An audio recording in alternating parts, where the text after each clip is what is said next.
कारण महाराष्ट्रातील तमाम माता भगिनींचे आपल्या TV6 मराठी या यूट्यूब चॅनलवरती सहर्ष स्वागत आहे. जर तुमची मुख्यमंत्री माझी लाडकी बहीण योजनेअंतर्गत केवायसी राहिली असेल आणि त्यामुळे तुमचे हप्ते जे हे बंद झाले असतील, तर आजचा व्हिडिओ शेवटपर्यंत नक्की बघा. कारण आज मी तुम्हाला सांगणार आहे, नवीन केवायसी पोर्टल खरंच सुरू होणार आहे का? कोणाला पुन्हा संधी मिळणार? आणि तुम्ही आता पुढे काय करायला हवं? बहिणो, सध्या सगळ्यात मोठा प्रश्न म्हणजे केवायसी. खूप बहिणींचे पैसे बंद झालेले आहेत. कारण काय झालेलं आहे, की त्यांचे जे नोव्हेंबरपासून पैसे जे आहे ना, हे बंद झालेले आहेत. त्याचं कारण म्हणजे त्यांची के-वाय-सी पूर्ण नाही किंवा त्यांनी चुकीची माहिती भरलेली ती के-वाय-सी करताना किंवा काही तांत्रिक अडचणीमुळे त्यांची के-वाय-सी राहून गेली. आणि खरं सांगायचं तर यामध्ये अनेक पात्र महिलांना सुद्धा नुकसान झालेलं आहे. ज्या खरंच गरजू आहेत, त्यांचा सुद्धा हप्ता इथे अडकलेला आहे. आपल्याला खूप साऱ्या अशा कमेंट्स आलेल्या आहेत, की "सर, आमची काही चूक नसून आमचा सुद्धा हप्ता जो आहे ना, तो इथे बंद झालेला आहे. आमची के-वाय-सी जी आहे ना, ही पूर्ण होत नाही. आम्हाला पैशाची खूप गरज आहे." अशा खूप साऱ्या कमेंट्स आता सध्या मला येत आहे. आता सरकारने के-वाय-सी का कडक केली?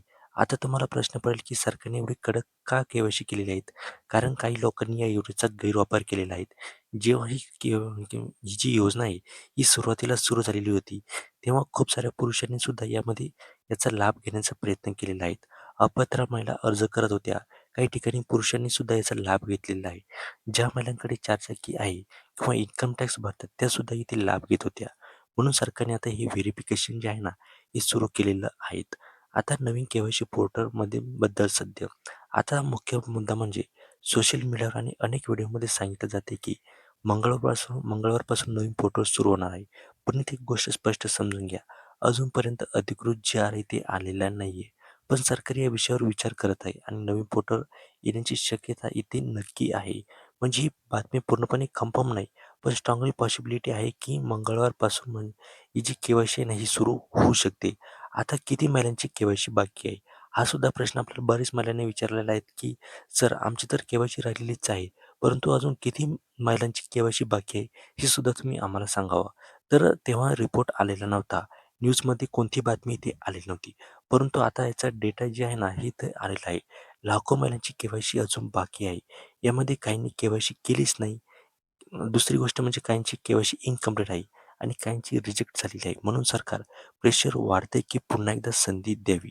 बहिणो, सर्वात महत्त्वाचा भाग म्हणजे जर नवीन के-वाय-सी पोर्टल सुरू झालं तर तुम्ही हे 5 कामे लगेच करा. तुमचं आधार कार्ड रेडी ठेवा.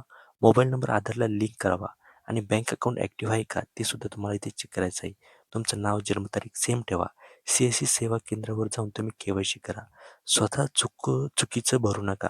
कारण एकदा चूक झाली तर पुन्हा चान्स भेटणे इथे कठीण असणार आहे. त्यामुळे हा व्हिडिओ तुम्हाला कसा वाटला कमेंट करून नक्की सांगा. जर तुमचे काही प्रॉब्लेम असेल ते सुद्धा तुम्ही आम्हाला कमेंटमध्ये विचारू शकता. धन्यवाद.